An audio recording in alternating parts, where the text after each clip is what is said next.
Today we're going to talk about Saturn going through the houses, and I'm here with Jay. Hi, Jay. Hello. Today was an exciting day. Expected, but exciting. Today was exciting? Well, I'm just saying news-wise. I Oh, mean, I thought you meant your day-wise. This is a big oh, day for you. Today's J Day. oh, yeah. I'm not one to discuss my day. I'm not a big birthday person. No? Well, happy No. birthday. Thank you. Thank You're you. more into the news on your day than your own day. Yeah, I mean, I'm into politics. And like I said, I don't actually just follow the mainstream news. I think a lot of things on X and YouTube and all that kind of stuff. But the world is an interesting place. It sure is. And Saturn, our topic today, only makes it better. You have a fondness for Saturn. I do, and I didn't used to have a fondness for Saturn. I used to think Yeah. Saturn was the. I mean, don't get me wrong, Saturn can be tough, but for some reason, I think after going through my 7.5 year transit, You're such a I've yeah. I mean, it could have also been my dasha. I don't know. yeah. But regardless, I've taken a great understanding and liking to dear Shani Dev. Okay. It's a rough one though. It's rough. Like we talked about the great malefic Mars. Mangala Mars is very malefic and difficult to deal with, especially since it brings the kind of feel that it does so quickly and rapidly, and we don't have reaction time. Saturn, on the other hand, has a tendency to drag things on and on and on. So this is the difficult part about Saturn. And I was trying to like give it a name, like Saturn, the great naysayer. So it's a difficult energy to negotiate with. Like I said, I guess maybe I just developed through it or I matured through it. I mean, I should bite my tongue. I do know it always affects you, but for some reason, I genuinely, even though I know Saturn's harsh, Yes. I for some reason have a genuine affection for. Right. So I don't know. I don't know. I've got a real fondness for it, but I guess once we go through all the houses, we'll Yeah, and find out. I can't start with this that Saturn does want to be feared. So this is part of respect for Saturn too, because this is part of its dharma, its duty and its job to do the Saturnine things that it does. And us little mortals on this planet, where so much of our lives depends on our health, for example, on our sense of vitality, or having material means to feed ourselves and things of that nature. When we bring Saturn into the picture, Saturn negates these kinds of things, so it creates hardship. And I think part of Saturn's job is for us to fear it. But I think with age, because we get to experience such things so many times over and over, we begin to have a sense of healthy fear about these things. I personally would prefer not to have those Saturnine qualities in my life, but then, like I just said, you live for a minute, you've dealt with them so many times, and you just understand it's actually part and parcel with life, is the nature of being human, is part of the human condition. For example, Jupiter represents, its key word is positivity, which is actually referring to the plus sign. So it's augmenting everything, it's expanding everything, its nature is expansion. After Jupiter, we have Saturn, and its primary symbolism is negativity, which is literally the minus sign. So Saturn's deducing that which had been expanded previously. And when we look at the nature of anything that we're familiar with within our reality, it goes through this process. It comes into being, it grows, it expands, and then it gets to a point that it has to go through the phase of retraction, that destructive aspect of it, to go out of existence. Saturn is what deduces, negates, takes away, and chips off till that thing goes out of existence. And that's why I'm saying we have to have a healthy fear towards Saturn to some degree, because Saturn is the signification for death. And to some degree, it's healthy to have a healthy kind of fear for death while you accept it and you bow to it and you have a sense of even reverence for it.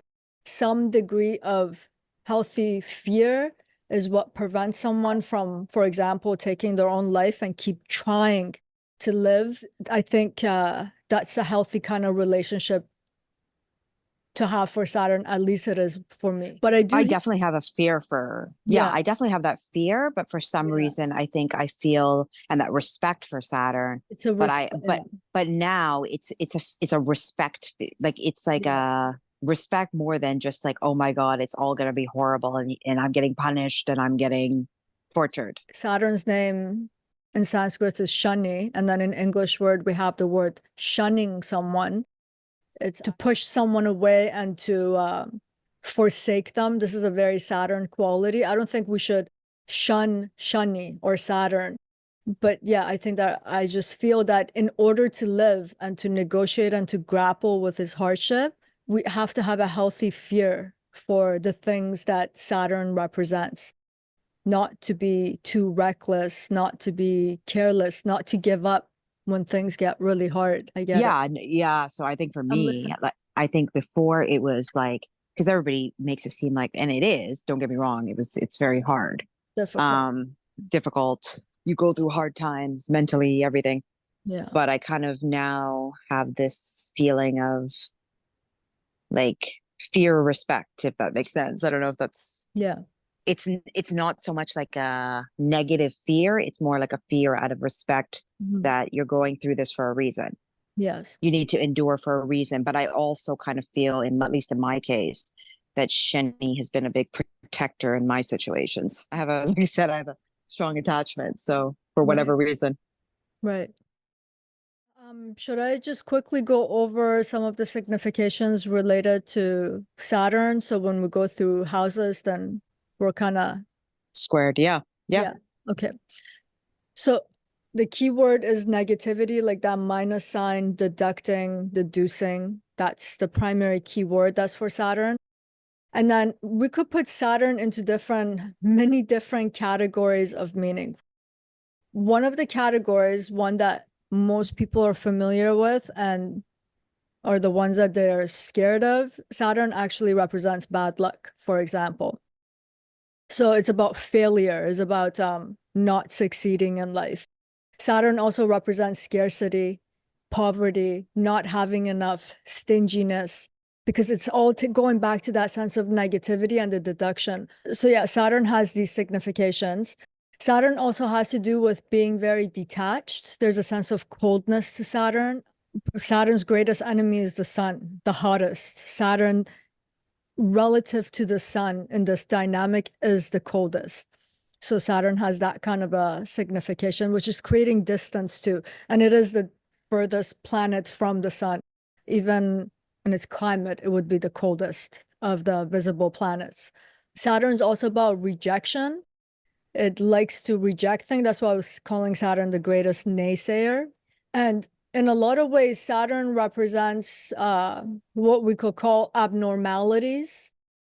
It doesn't like cooperation and pleasantries that creates, it's not about being normal. Saturn has it represents abnormalities. Even if we have non-normative ways in ourselves, even non-conformity, even though it's more like Rahu non-conformity, but Saturn also has this quality too. And then the other set of significations we can attach to Saturn, or what Saturn signifies, one of them is pessimism. Saturn is the greatest pessimist. Like if you tell Saturn something, and it also represents distrust. Saturn's not the one who's going to believe you and be like, and in this way, this planet is not a gullible planet. This is something to remember. It's always questioning. It doesn't buy into things so easily. It's about criticism. It's also about analysis. This planet is very rational. It's about rationalizing things. It's about objectivity, and that coldness again comes in because it doesn't have a sense of passion about things. Saturn doesn't say, I believe in something. Saturn's like, what is your reason for this? Let's analyze this. What's the rationale behind this? So Saturn has these practical ways of looking at things and practical ways of doing things. Like belief and faith is a Jupiterian thing, and you're just lending yourself to something fully. Saturn will hold back. Saturn will be like, why? Why do I take that to be the truth? What's the rationale? What's the reason behind it? This is the way Saturn behaves. And of course, Saturn's known for this next set of signification, restriction and limitation. We know this one very well too. Everyone's always talking about it. And that negativity, the restriction is not just not letting you expand. That's one quality of it, but the restrictions coming from that deductive nature of Saturn that's constantly shrinking something. And that's why earlier I was saying it's related to, example, poverty and scarcity. So it's deducing and it's confining. Saturn it's creating limits and boundaries. So you can't expand and grow, and at the same time is shrinking in that way.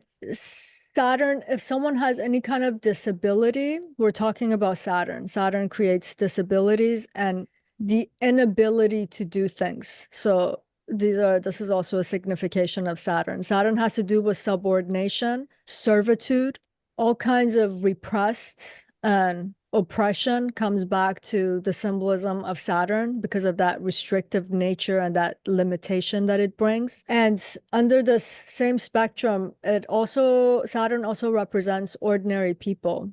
Ordinary as in like the working class, people like the blue collar. They don't have their own freedom in a lot of ways. Saturn represents all these kinds of classification of people.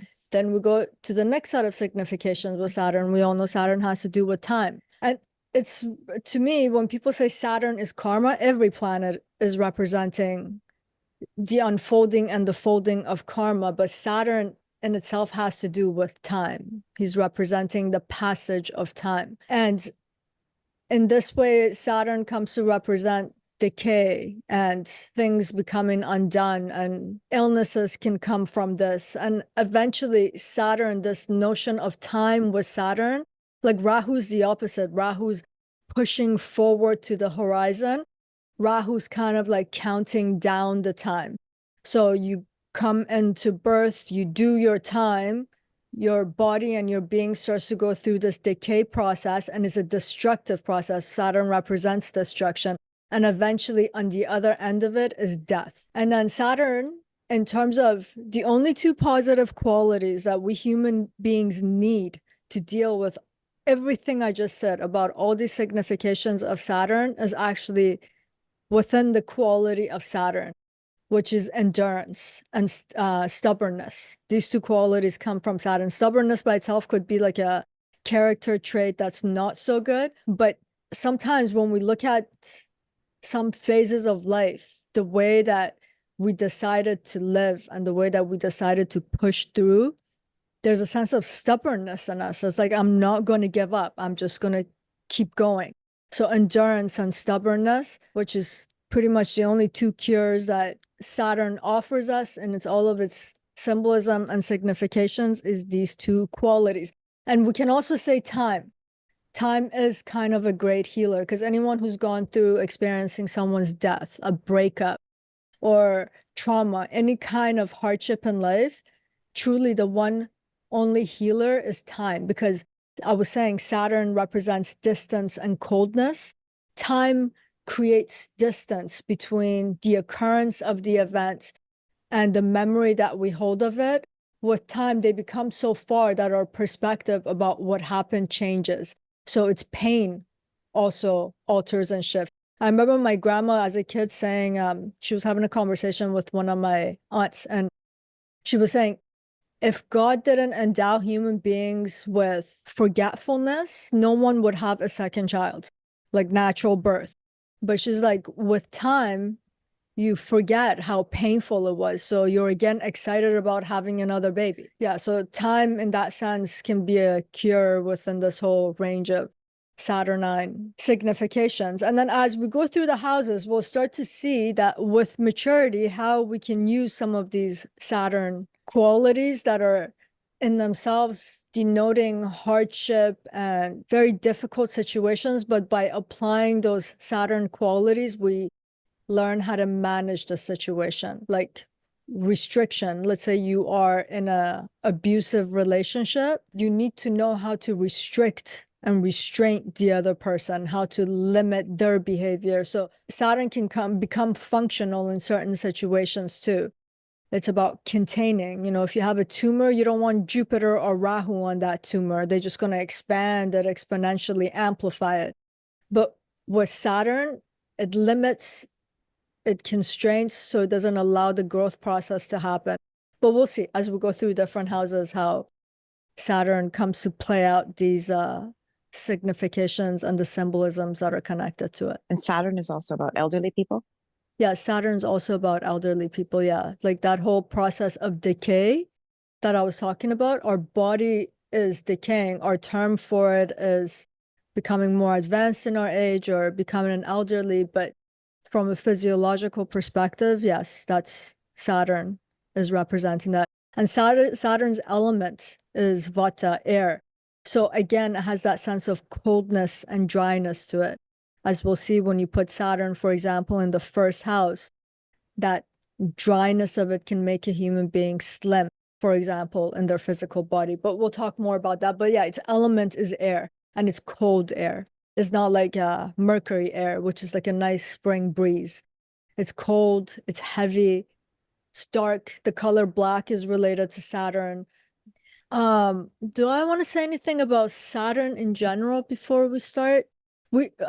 I was going to ask you, but it's probably going to be for another video. Okay. Atma Karka, both of us are, right? Yeah. If you have your Atma Karka as Saturn, your the Karka is a significator or like something that is like something. Atma is your soul, which is the sun, is represent. So that planet, which is most similar and alike to the Atma, to your soul, that's representing the soul of you, is the highest degree planet in your chart. So if Saturn sits at the highest degree, so let's say the highest degree of all planets in your chart's 25 degrees random, Saturn becomes your Atma Karka. That means there's something about your manifestation in this life where your soul is akin or like Saturn. It has some kind of a quality that resembles Saturn. So yeah, that's Atma Karka, would just in a nutshell. So it could be looks or behavior, it could be anything. It's the essence of you, right? And the essence of you, the essence of anyone, will be part of their configuration and their disposition. You know how some people are just, I don't know, they just have a happy disposition. And then some people are more serious and or sad.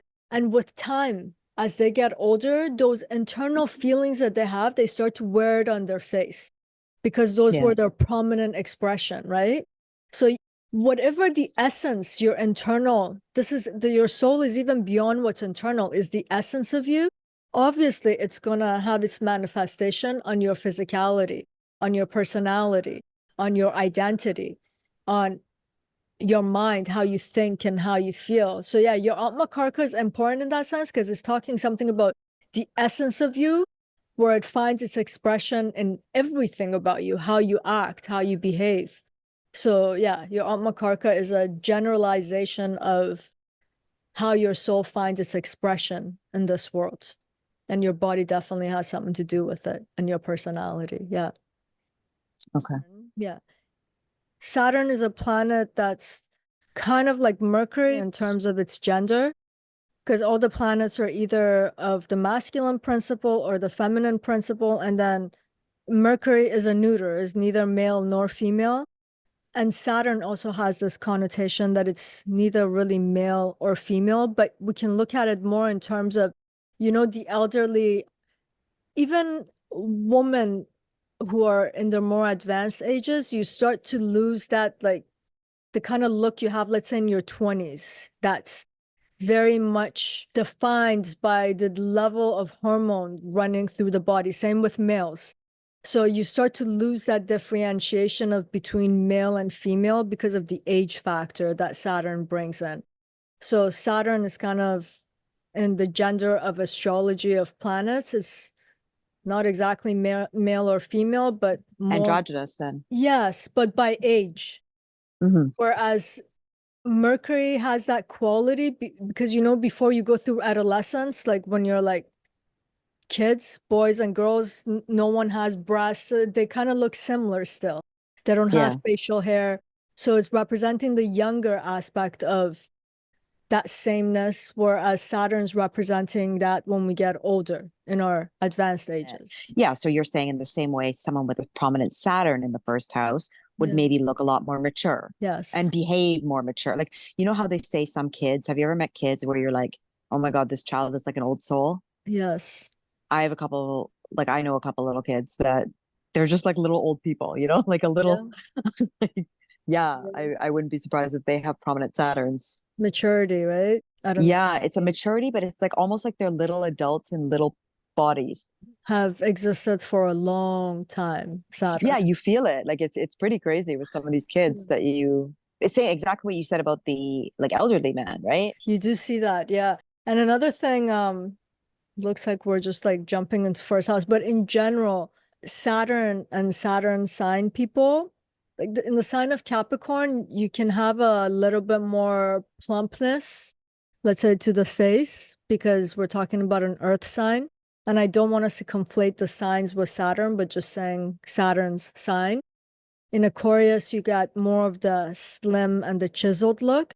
But one thing about Saturn is like good facial structures, the bone of someone's face. It can, let's say in the first house or a prominent Saturn or even Saturn signs. And Capricorn people are very attractive in a lot of ways too. So yeah, bones, prominence, even the nose can be prominent when you have a strong Saturn indicating the body or Oh, so whatever even aspect of the body. cheekbones Cheekbones and yeah, just nice or facial collarbones structure. and women. What do they call there's something love. No, I don't know. You don't know. Love bone? Yeah. I don't know about No, there is some context to it though. When is women there? have a defined, yeah, I forgot what it's called. Like, but yeah, your collarbone basically. Yeah, in terms of body parts, Saturn, especially Capricorn and Aquarius, kneecaps and shins, but facial structures to Saturn can chisel the face, especially if you look at people who are Aquarius, defined. It's defined bone Features. structure of the face, yeah. But shall we move on to the first house? Yeah, I guess we've already dipped our toe in that one. Yeah. So when I was saying